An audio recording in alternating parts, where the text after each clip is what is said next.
Madame, monsieur, c'est un immense artiste, c'est un poète, c'est un homme qui habite sur cette planète. Sa liberté, c'est notre bonheur. Georges Moustaki est avec moi sur ce plateau, une carrière exceptionnelle. Avoir si souvent dormi avec ma solitude, je m'en suis fait presque une amie, une douce habitude.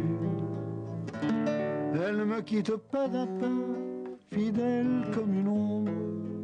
Elle m'a suivi ça et là, aux quatre coins du monde. Non. Voilà presque 50 ans que Georges Moustaki promène sa solitude aux quatre coins du monde. Comme une araignée dans sa toile. Ce fils d'Alexandrie, de nationalité grecque, a posé ses valises en 1951 à Paris. Et depuis, il n'a jamais quitté le devant de la scène de la meilleure chanson française. Pour lui-même, Barbara ou même Dalida, le pâtre grec, comme il se surnomme, a composé plus de 300 chansons. Ça pouvait être n'importe qui. Aux côtés de la Méditerranée, l'autre influence de cet éternel amoureux, c'est les femmes, en chanson, au cinéma ou même à travers les peintures qui ornent son appartement. Georges Moustaki distille à présent au compte-gouttes ce bonheur de vivre, comme un nectar rare et précieux venu de Méditerranée. Georges Moustaki, la liberté. C'est quand même un mot. Envoyé là, envoyé chez vous, envoyé libre, envoyé peintre, homme du monde, homme de cette planète, c'est ça? La liberté, c'est une quête perpétuelle. Je ne pense pas qu'on puisse jamais l'atteindre, mais il faut qu'elle reste présente à l'intérieur et aussi, c'est un souhait que je fais pour tous mes contemporains. Envoyé là, cette carrière à l'instant, on va bien sûr y revenir. Il y a d'abord Alexandrie. Vous avez publié un livre qui s'appelle Un chat d'Alexandrie. Pourquoi le chat, c'est quoi? C'est vous? C'est mon partenaire, mon interlocuteur, Marc Legras, qui est un ami, qui est un très bon journaliste, qui est un homme qui écoute bien, qui fait bien parler son monde. Et pour lui, j'étais un chat. Il m'a expliqué que ma lenteur apparente, ma paresse, mon goût de l'indépendance... et Ça, c'est un peu une illusion, parce que qu'est-ce que vous avez bossé pour faire une carrière de 50 ans quand même? Oui, mais je crois que j'ai travaillé, et je continue de travailler avec plaisir, parce que je travaille à mon rythme. Je n'ai personne qui me force à produire, donc ça vient tout seul. Quand j'ai rien à dire, je ne fais rien. Parce que, bon, Alexandrie, c'est l'enfance, hein, le père qui tient cette librairie, et puis ce pays, ce brassage, ce bonheur de toutes les cultures qui vivent ensemble. Vous en gardez des senteurs, vous en gardez du bonheur. Le goût des langues, le goût aussi du voyage, le goût de la sensualité. C'était, je dis, Alexandrie, c'était un microcosme parfait où il y avait toutes les langues, toutes les ethnies, toutes les religions. Et puis ces bateaux qui partaient, qui me faisaient envie. Je dis un jour, moi aussi, je m'embarquerai, puis je verrai ce qu'il y a de l'autre côté. Et j'y suis allé au-delà de ce que je pouvais souhaiter, parce que je voulais voir 3-4 pays comme ça qui me fascinaient. Il y avait le Japon, il y avait le Mexique, il y avait la Palestine toute proche. Et puis mes voyages m'ont emmené dans 60 ou 70 pays. Et un jour, je crois que c'était à Alexandrie, vous voyez une dame en noir, c'était Édith Piaf, qui chante. Vous ne doutez pas que quelques années après, Non. vous allez bien la connaître. La première impression que vous avez envoyée d'Édith Piaf, vous dites, c'est aussi ce métier que j'ai envie de faire. J'avais 13 ans, elle est venue chanter à Alexandrie. Ma mère m'a emmené, mais je dis que ma mère m'a emmené parce que j'étais trop petit pour aller tout seul, mais je crois que c'est moi qui l'ai poussé à m'emmener. Et j'étais fasciné par les chanteurs, par les chansons. J'étais déjà, comme je l'écris, un citoyen de la langue française. Je n'étais que français que par la langue, mais je l'étais totalement. Et très vite, j'ai eu envie de venir en France, voir si mon imagination était semblable à la réalité. Et je n'imaginais pas rester si longtemps. Je n'imaginais pas devenir français. Je n'imaginais pas faire partie du patrimoine en écrivant des chansons pour des gens merveilleux qui en ont fait des monuments. Ce qu'a fait Piaf ou Barbara ou Reggiani ou Greco ou Montand ou Salvador, sont d'immenses cadeaux. Ouais. Par exemple, cette chanson, dont vous reconnaissez qu'elle est immortelle. On l'écoute un instant. Vous avez l'air d'amour, laissez-vous faire, Milord. Venez dans mon royaume, je soignerai l'amour. Je chanterai la romance, je chanterai, Milord, qui n'envoie une... Et là, Édith vous dit Milord. C'est ça l'idée de la chanson. Oui, j'étais dans un restaurant avec elle en tournée, puis elle voulait que j'écrive une chanson qui se passait à Londres Pour elle, Londres était un décor très tragique pour une histoire d'amour malheureuse.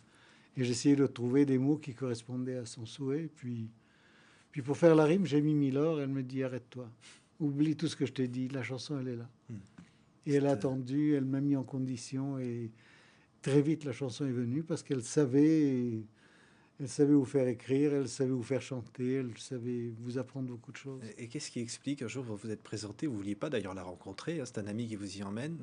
Edith avait tout un tas d'admirateurs un peu autour d'elle, hein, beaucoup de gens qui profitaient d'elle.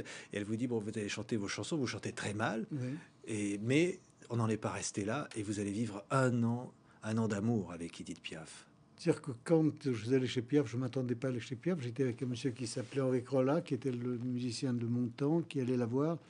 Et puis on n'avait pas envie de se quitter, il m'a emmené. Et quand il m'a présenté à Piaf en disant c'est un jeune homme qui écrit des chansons, j'avais 23 ans. Elle m'a dit alors montrez-moi ce que vous savez faire de but en blanc avec des tas de gens, des professionnels. J'ai été tellement intimidé que j'ai massacré tout ce que j'ai montré. Mais ça a dû l'amuser, elle a dû dire bon...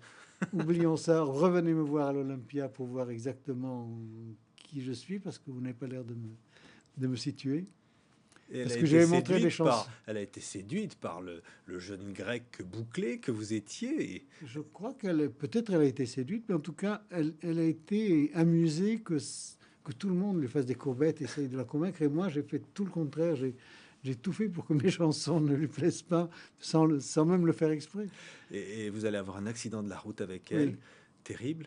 Et puis finalement, ce sera la rupture, un an après. Et puis plus tard, elle va vous appeler en pleine nuit pour vous dire « Je veux savoir que tu es encore là ». Oui, Piaf avait un besoin d'amour et une certaine perversion. C'est-à-dire qu'elle exprimait son besoin d'amour quelquefois d'une manière assez énigmatique. Elle m'a téléphoné, ça faisait 2 ans que je n'entendais pas parler d'elle dans l'intimité, puisqu'on s'était séparés à New York. Et elle me téléphone au milieu de la nuit, elle me dit viens, je suis parti. Puis elle m'a fait attendre 2 heures, je crois. Et puis au bout de 2 heures, on m'a introduit dans la chambre de la princesse et je lui ai dit tu avais envie de me voir. Elle me dit oui, je voulais savoir si tu allais venir, si je te le demandais. Je suis rassuré, tu peux partir. Et c'est la dernière fois que vous allez la voir? Non, je l'ai revue après. Mais une autre fois, elle m'a appelé. Et là, j'ai été reçu tout de suite. Et elle m'a dit, je pense pas que je vais vivre très longtemps. J'ai épousé un grec comme toi qui s'appelle Théo Sarapo. Je pense qu'il ne sera pas très fort quand j'aurai disparu. Et j'aimerais que tu sois son ami, que tu t'occupes de lui. Et j'ai respecté. Un interprète formidable. C'est Serge Reggiani qui a aussi chanté vos chansons. Bien sûr. C'était le deuxième choc. Ne riez pas, n'y touchez pas, gardez vos larmes et vos sarcasmes. Parmi toutes ces rencontres, Reggiani, c'est l'italien, c'est le métèque un peu comme vous. Hein. C'est le métèque, je lui ai même montré la chanson, mais il m'a dit elle te ressemble trop, c'est toi qui dois la chanter. Et peut-être que le fait qu'il m'ait dit ça m'a donné envie de chanter. C'était une activité que j'avais laissée de côté parce que ça ne marchait pas du tout. Mais avec une chanson qui me représentait si bien, j'ai eu le courage d'affronter encore toute la bureaucratie des maisons de disques. Et je lui dois donc de m'avoir amené à faire une carrière. Et d'avoir dit avec ma gueule de métèque, de pâtre grec et mes cheveux aux 4 vents. C'était vous, ça, quelque part? C'était un portrait dans un miroir. Je voudrais quand même aussi qu'on parle de notre personnage. C'est une longue dame brune avec qui vous avez fait un formidable duo. Une grande complice. On se connaissait quand on était tout jeune. Et puis, un jour, on a grandi chacun de son côté. On s'est retrouvés. Elle voulait que j'écrive des chansons pour elle. Et puis, bon, j'ai un mélange, comme vous l'avez dit. Bon, j'affiche une nonchalance et une paresse. Et en fait, je travaille beaucoup. Mais il faut me stimuler, me pousser. Alors sa stimulation était de m'interdire de regarder la télévision chez elle si je ne travaillais pas. Alors j'ai vite écrit une chanson comme ça sur l'inspiration du moment et c'est devenu un duo d'amour et d'amitié entre elles qui s'appelle La Longue Dame Brune. C'est Barbara, bien sûr. C'était le métèque, ça serait mon portrait. La Longue Dame Brune, c'est devenu son image de marque. La dame brune, j'ai tant marché. Bonjour, je suis la dame brune. Je t'ai trouvé laisse-moi place au creux de ton lit. Je serai bien au chaud, bien à l'abri contre tes reins. Et les chansons, Ce sont de belles femmes, ouais, tout ça. formidables. Et les chansons de Moustaki qui vont nous emmener ailleurs. Alors des chansons engagées aussi. Mai 68 arrive. Après le Métèque, il y a notamment, sans la nommer, la Révolution permanente. Et là, vous vous engagez. Vous allez chanter dans les usines. Vous vous dites, il se passe quelque chose. Mais en mai 68, alors que je vivais un peu en retrait du monde, j'étais isolé dans une île, c'est presque un pléonasme, dans l'île Saint-Louis où je vis toujours. Et j'ai vu qu'au quartier latin, il se passait des choses passionnantes, qu'il y avait de la poésie dans l'air. Et j'ai eu envie de rejoindre ces poètes de la Révolution, ces combattants de l'utopie. Qui vous ressemblait. Et là, vous avez senti cette communion. Voilà. Qui était celle de Brassens, qui vous a donné votre prénom, Oui. et qui est finalement celle de l'engagement permanent, mais qui est un engagement presque anarchiste, un engagement pour la liberté, pour la vie. Oui, c'est un engagement qui n'est pas dogmatique. On l'a dit, c'est la liberté que je me souhaite et que je souhaite pour mes contemporains. Malheureusement, elle passe souvent par des affrontements, mais elle est nécessaire.